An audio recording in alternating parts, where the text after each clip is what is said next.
पुराने समय में नमक का एक व्यापारी था। उसके पास एक गधा था। रोज सुबह वह गधे पर नमक की बोरियां लादकर आसपास के गांवों में बेचने के लिए जाता था। रास्ते में एक नदी भी थी और उस एक पुल बना हुआ था। व्यापारी उसी पुल से गधे को लेकर व्यापार के लिए जाता था। एक दिन वह अपने गधे के साथ नमक लेकर जा रहा था। पुल पर पहुंचकर गधे का पैर फिसल गया और वह नदी में गिर गया। नदी में गिरते ही उसकी पीठ पर लदा हुआ नमक भी पानी में घुल गया। गधे की पीठ पर रखा वजन कम हो गया तो गधे को बहुत राहत मिल गई। उसने सोचा कि ये तो बहुत अच्छा हुआ, अब मुझे ज्यादा वजन नहीं उठाना पड़ेगा। नमक घुलने की वजह से व्यापारी अपने घर लौट आया।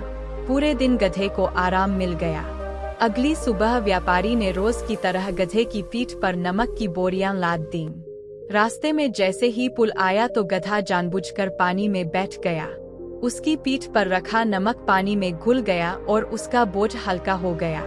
व्यापारी को समझ आ गया कि गधा जानबूझकर पानी में बैठा है।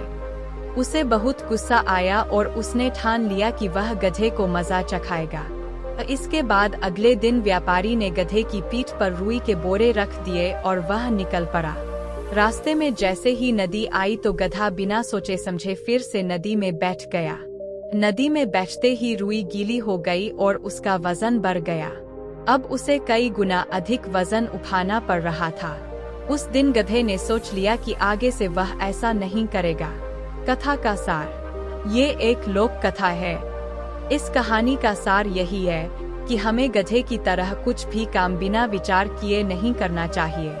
कोई भी काम करने से पहले हमें सोच विचार कर लेना चाहिए। इस कथा की दूसरी सीख ये है कि किसी मूर्ख को सबक सिखाकर ही काबू किया जा सकता है।